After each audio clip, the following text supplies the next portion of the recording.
Okay guys, what I wanted to do today is try to figure out a way to test these fuel injectors just to see if they're actually good. They're not clean, but are they good? Good enough to clean out while it's inside the air box, even possibly while it's on your ski. I think you could do this while you're on your ski.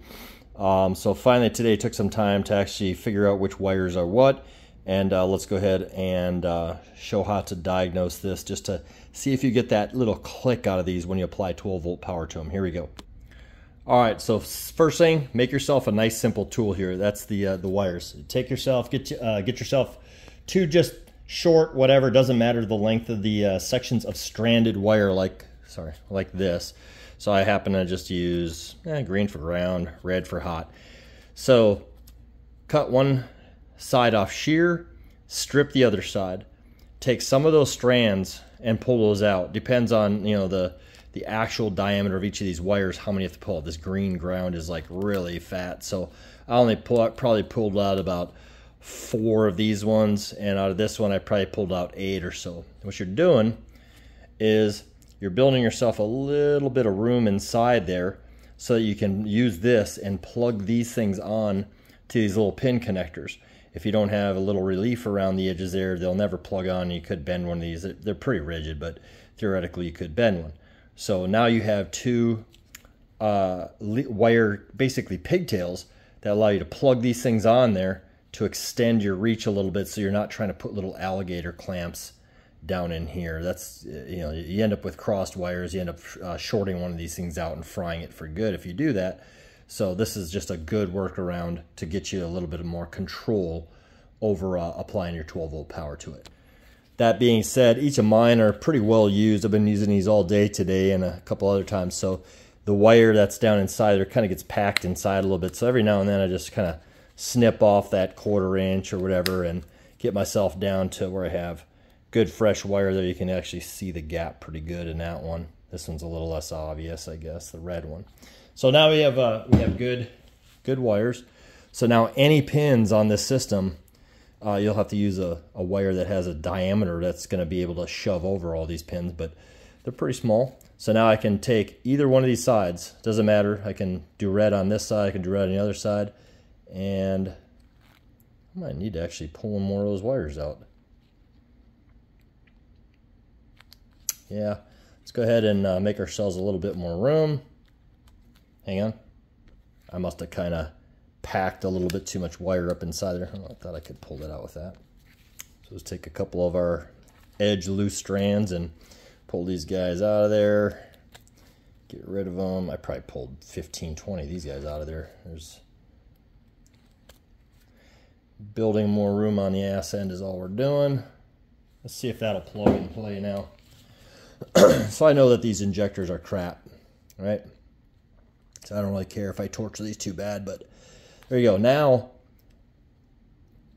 you can see that, you know, the rubber, the insulator goes all the way down to base. So there's no way that we can cross wires and get one of these touching the other one. That one's all the way down to the base. Now the only time we could short these out is if we actually applied power and had these touching, and we're not going to do that because we're not idiots. Next step, we take our 12-volt battery. These, you can buy a set of these wires at Harbor Freight Tools for like $5. I mean, they come in this big wad of that crap. Definitely invest in those. They're nice and small, so you can do these fine tests like that. So I just take that red one, make sure you're not going to touch the green one eventually. And then for injector testing, these things pulse. I'm going to make it up.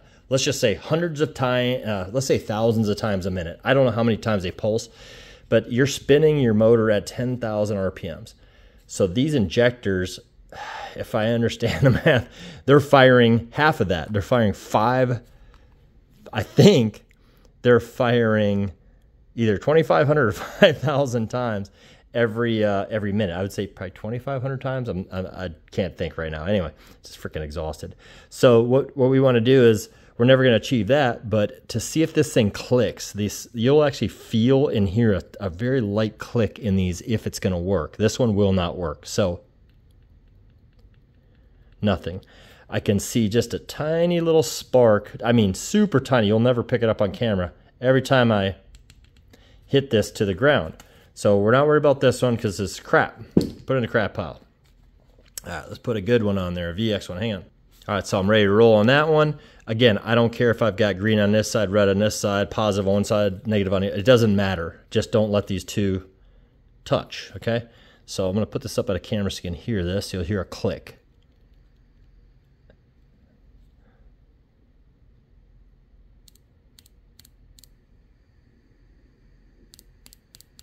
I hope you can pick that up on camera. It's just a little subtle light click. So we know that this injector is good. I can actually feel that vibration of that click in my hand when I do that as well. So it's just, that's the injector opening. Like if you had fuel in there, it would just, assuming this was a clean injector, it would be psh, psh, psh, psh, psh. Every time you click that, it would give a little spray pattern and give you a little bit of gas into the top of your intake manifold. So now we're trying to figure out which wires on this guy will make that same connection without having to get down in here into the actual injector, because on the FXHO and the FX140 MR1 series, they're really buried back in there, man. It's when you're on the, I mean, when you're, it just sucks. It's, you got to get back in here. It's realistically, to get at these, you end up having to take off these two bolts on every single one of your throttle bodies.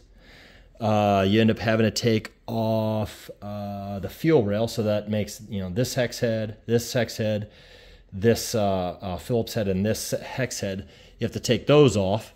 You end up having to pull off this these tiny little Phillips heads. I think I call those ones hex heads. Anyway, Phillips heads. Phillips, Jesus Christ, am I tired? These Allen head, not hex head, Allen heads. These guys, you end up having to detach your fuel line.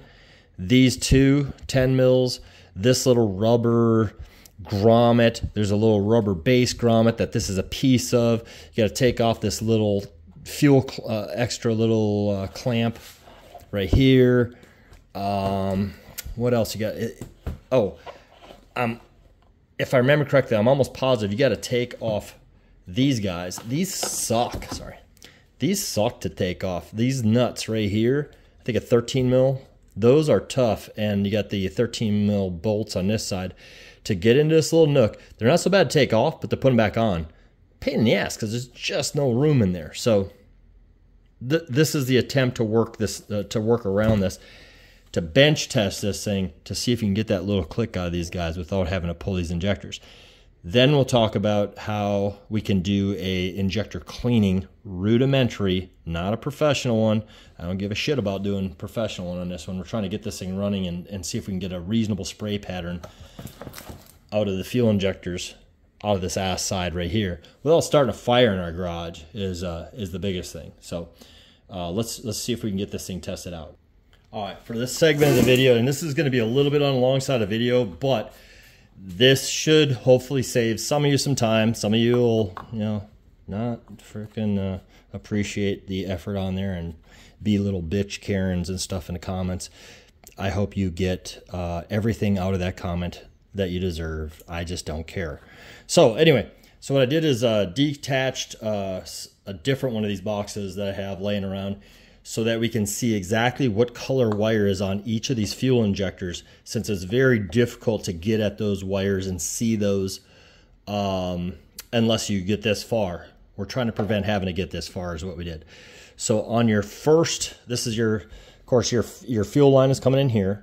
So on your first throttle body, your first fuel injector, you've got your ground, which is going to be a, let's call this red and yellow. That looks very much red. It's not orange.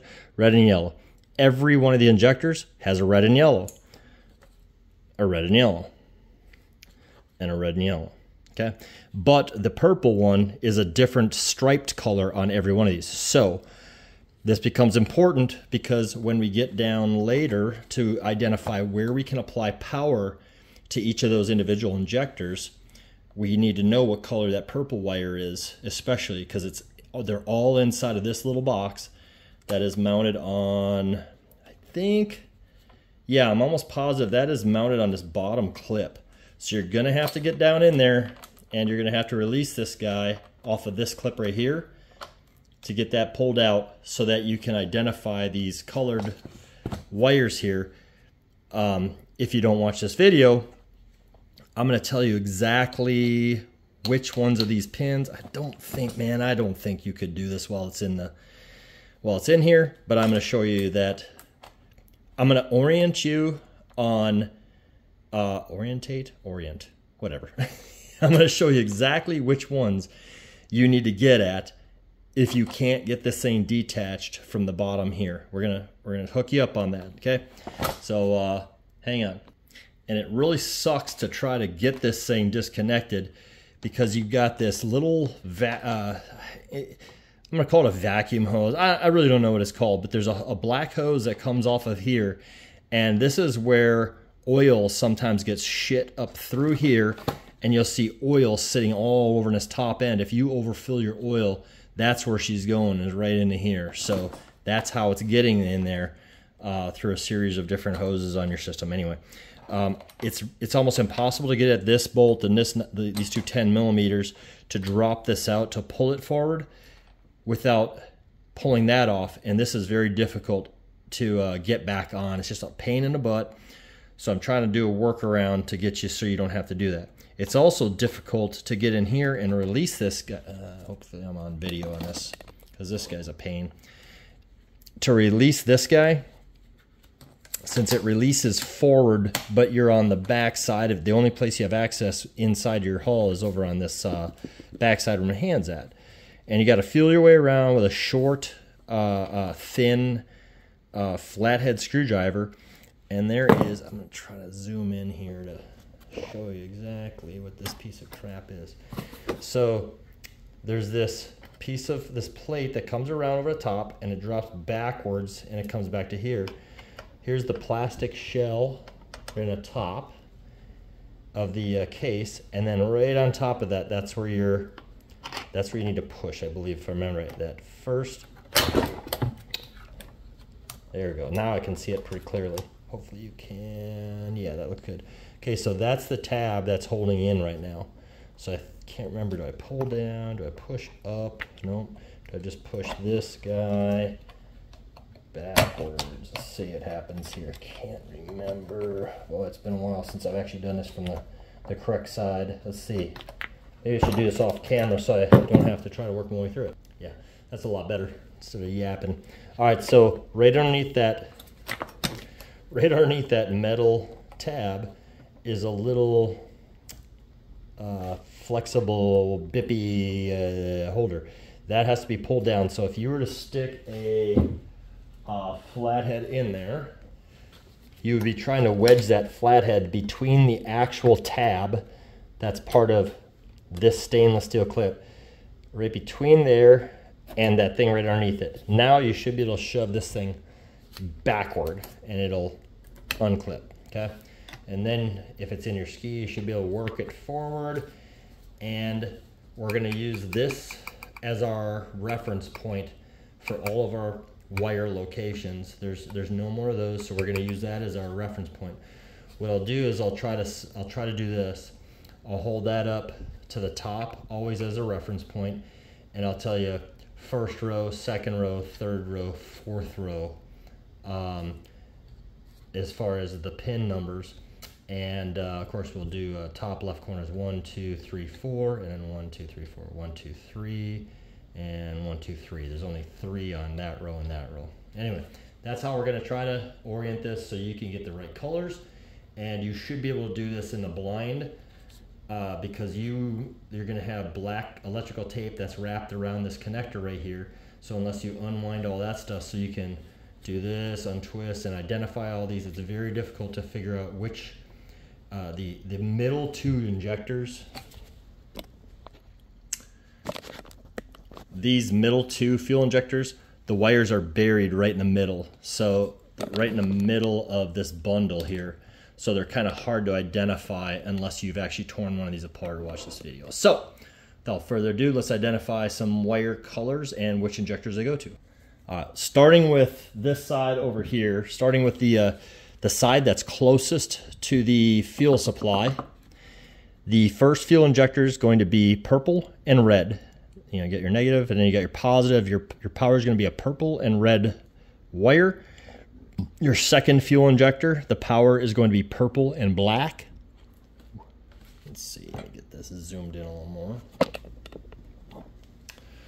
So we got purple and red stripe, first one. Second one is, see if I can see it, purple and black. Third one, purple and yellow. And your last one, closest to the rear of your ski, purple and green. All right, there we go. Now, we have to get into this thing that we just released, this tab that we just released, that guy, to identify which ones of these pins do you need to connect power to in order to do your little tap, tap, tap test to see if your injector is dead or not. All right, so in this little wire bundle right here, again, with this being your top reference point that we talked about, you got one ground that's going into this guy, one ground. All the grounds are going to be in orange and yellow. So that happens to be this wire down in this corner right here. So that corner is the very bottom right corner. So there's that thing. The very bottom right corner is your ground. So put your green or whatever you choose for a ground wire connector on that guy and be done with it for life of this project. Bam, we are ground positive. Cool. Let me check that. Yep, there she is, the red and yellow, and it is correlated perfectly with that one. So that's going to be your ground reference.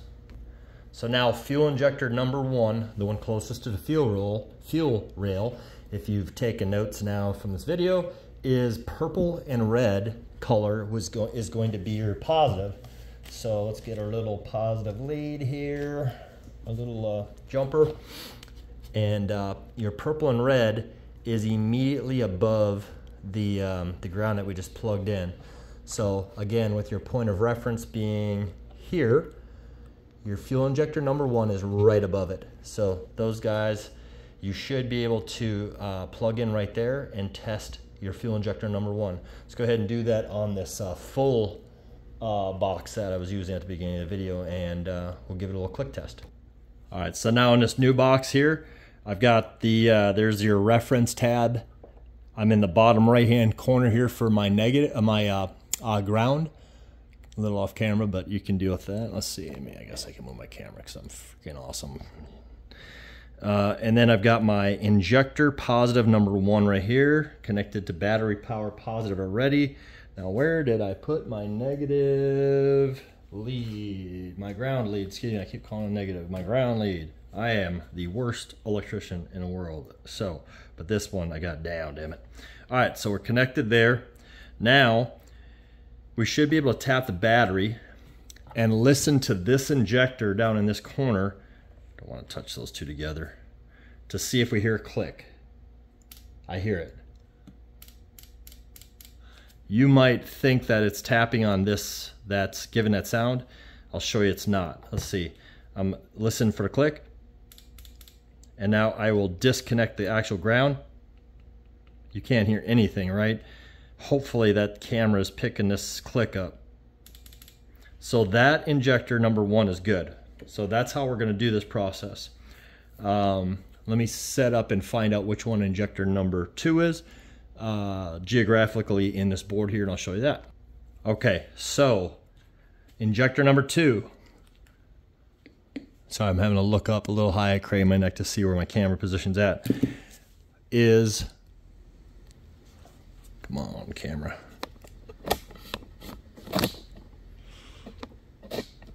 All right, there we go. That'll be a little easier to see, hopefully. Yeah, is reference point row number 1, 2, 3. The top one is blank. Then you have pin number 1 and pin number 2. So third row, second pin down. That's your hot for your second fuel injector from the front of your ski. Where did I put my other lead. Hang on. All right, so now we're hooked up. We're ready to go. All you gotta do is apply this. If you hear the click, that means it's good, because you should not, well, you wouldn't be able to hear much over here anyway. I'm gonna try to get this camera in closer as I tap. See if I can rig this camera a little bit different. Maybe you can pick this up if it's not picking up on cam. Let's see, drop you down a little. All right, so we are hoping to hear from this injector here, number 2, a little bit. Okay, hang on. Damn it. Yeah. Try to zoom back out if I can figure out how to work my own camera. All right, so I cannot get both these on cam at the same time when I'm tapping and get it close enough to hopefully hear the click. So, see if that'll focus down there. I guess it won't, doesn't matter. So I'm gonna count it down from 3, 2, 1, click. 3, 2, 1. So hopefully you can hear that, pick that up, that it is in fact clicking. Injector number 2 is a functioning injector, probably needing to be cleaned, but it is a functioning injector. Injector number 3, counting from the front, is a purple and yellow one. So the position of that pin is actually going to be 1, 2, 3rd row, and the 2nd pin down. That doesn't seem right. Hang on, let me check that. So disregard that. That was the incorrect one. What it is your reference point right here. Injector number 3 is the 2nd row, 3rd pin down. 2nd row, 3rd pin down. That's where your positive lead goes. Your negative never changes position. You're always the bottom right-hand corner. And here's our little ground. And you may not be able to use it. The camera's a little far away. Okay, I can hear it clicking. That's a good injector. Let's move to number 4. Injector number 4, positive, is a purple and green striped wire, purple with green. So that's going to be the 2nd pin from the bottom on row number 1. Here's your reference point, your tab connector. Far left column, 3rd pin down. There you go. So we are ready to test. Nice strong click coming out of that one. So that's how we're going to bench test, just purely to know if our injectors are actually working, if they're worth cleaning. If you're buying a new ski, or say you're trying to chase down an ECM issue, you know, is my ECM fried, but are my injectors really good? This is a good way to know if your injectors are opening and closing, click, click, click, click, click, click, click, click, click. Versus if you have a bad ECM, which does happen in these FXHOs and the FX140, I believe, as well. Like the 06, 07, 08 models, I think, are somewhat notorious for them as a minor problem. You know, some people encounter, I've had an encounter where, you know, you fill up one of your cylinders with gas and it's not firing, and, you know, it could fire a ball on you. But I have had that happen in the past. My particular situation happened to just be a fuel injector that was old and stuck in the open position. It was not the ECM. Some people have ECM issues as well that leave them stuck in the open position, can cause the same situation. That's another story for another date.